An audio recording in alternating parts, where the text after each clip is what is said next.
विधायिका, न्यायपालिका और कार्यपालिका तीनों ठप हो गई है। ये बात तो समझ में आ रही है, लेकिन अब इसका क्रियान्वयन होगा कैसे? हमारे सहयोगी टी राघवन इस वक्त काठमांडू से ही लाइव जुड़े हुए हैं।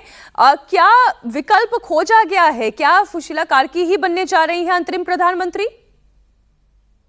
जी देखिए मीनाक्षी, बहुत साफ तौर पर ये बात अब सामने आ गई है, क्योंकि जो 7 नेता अब तक जिसको ये पता भी नहीं था कि जेनजी आंदोलन जो है, युवा आंदोलन समूह के पीछे कौन है, वो 7 नेता एक साथ अभी कुछ देर पहले मंच पर आए और लाइव प्रेस कॉन्फ्रेंस फिलहाल कर रहे हैं जब हमारी आपसे बातचीत हो रही है। उस प्रेस कॉन्फ्रेंस में जितने भी नेता हैं सबने सर्वसम्मति से ये कहा है कि इस हालात में सबसे सही विकल्प उनके पास, जो सबसे बेस्ट चॉइस है, वो सुशीला कार्की का ही है। और इसी वजह से हम देख रहे हैं कि पैरेलल एक मीटिंग आर्मी हेडक्वार्टर में भी हो रही है, जहां पर आर्मी चीफ मौजूद हैं और सुशीला कार्की मौजूद हैं, राष्ट्रपति मौजूद हैं और दुर्गा परसाई जो यहाँ के बहुत बड़े लीडर हैं वो भी मौजूद हैं। और यहाँ से जो प्रेस कॉन्फ्रेंस के बाद ऐसा लगता है कि आर्मी चीफ से उसको एक बार सहमति मिल जाएगी और इस नाम का ऐलान भी कुछ देर में हो सकता है। जहां तक आर्मी हेडक्वार्टर के बाहर की बात है, आपने बिल्कुल ठीक कहा। वहां पर जो बाहर जो लोग हैं, जो लोग ये कह रहे हैं कि इस आंदोलन का मकसद एक युवा चेहरे बिल्कुल राघवन, आप बने रहे हमारे साथ, आपसे और आगे चर्चा को बढ़ाएंगे। लेकिन इसी बीच इसी मामले से जुड़ी हुई बड़ी खबर दे दे दर्शकों को। अंतरिम प्रधानमंत्री को लेकर जेएनसी में बंटवारा है। 2 गुट दिखाई दे रहे हैं। एक गुट ऐसा है जो सुशीला कार्की को अभिभावक के तौर पर एक्सेप्ट करना चाहता है, लेकिन दूसरा गुट ऐसा है जो घिसिंग को अंतरिम प्रधानमंत्री के तौर पर देखना चाहता है। अब दोनों गुट आमने सामने हैं, दोनों गुट के बीच में भिड़ंत हो रही है और ये और ज्यादा चिंताजनक स्थिति है। तस्वीरें आप पहले देखें।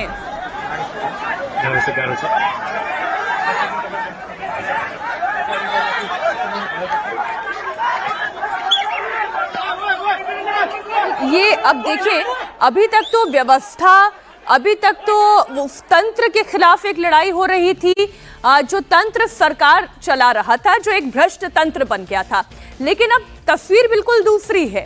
अब 2 नाम सामने आ रहे हैं, एक सुशीला कार्की का है और एक घिसिंग का नाम है। एक पक्ष ये चाहता है कि सुशीला कार्की बन जाए, दूसरा पक्ष घिसिंग के नाम को आगे करना चाहता है। अब जेएनसी में ही 2 गुटों के बीच की ये भिड़ंत है। पहले तो राघवन एक क्लैरिटी दें, क्या सुशीला कार्की तैयार हुई है कि वो अंतरिम प्रधानमंत्री का पद स्वीकार करेंगी? जी बिल्कुल, देखिए जो सूचना दी गई जेनजी युवा समूह की तरफ से, उनमें ये कहा गया कि कल जब वर्चुअल मीटिंग में 4000 से ज्यादा लोगों ने हिस्सा लिया था, उसमें सबसे ज्यादा जो वोट मिले थे वो सुशीला कार्की को मिले थे। और उसकी सूचना जब फोन पर उन्हें दी गई तो उन्होंने कहा कि इस बात के लिए मैं सहमत हूं। और यही वजह है कि हम देख रहे हैं कि आज वो सेनाध्यक्ष के साथ सेना मुख्यालय में फिलहाल एक मीटिंग कर रही है। जहां तक जिस तस्वीरों की हम बात कर रहे हैं मीनाक्षी, ये सेना हेडक्वार्टर के बाहर 2 गुटों में जो संघर्ष की आप तस्वीरें देख रही हैं, ये वो लोग हैं जो चाहते हैं कि सुशीला कार्की इस वजह से प्रधानमंत्री नहीं बननी चाहिए क्योंकि उनकी उम्र भी 73 साल हो गई है। उनका ये कहना था कि ये जो पूरा आंदोलन था एक युवा प्रधानमंत्री को इस देश की बागडोर देने के लिए था। लेकिन जो नेता हैं इन गुटों के, अगर अलग अलग गुटों की बात करने तो जो 7-8 नेता हमको वहां पर जो प्रेस कॉन्फ्रेंस करते हुए नजर आ रहे हैं, वो कम से कम एक पेज पर दिखाई दे रहे हैं। उनका ये कहना है कि फिलहाल सुशीला कार्की ही इसका एक विकल्प है। एक बड़ी बात इसमें यह है कि जब सुशीला कार्की ने इस प्रस्ताव को स्वीकार किया था,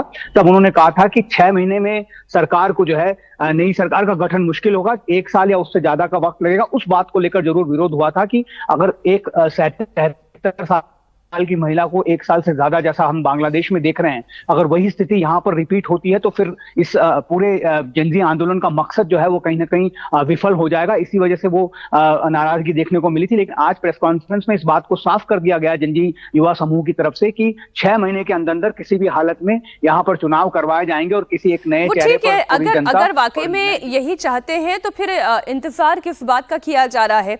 और फिर ये दूसरा विकल्प जो घिसिंग, एक और नाम सामने आ रहा है, ये नाम कहां से आ गया?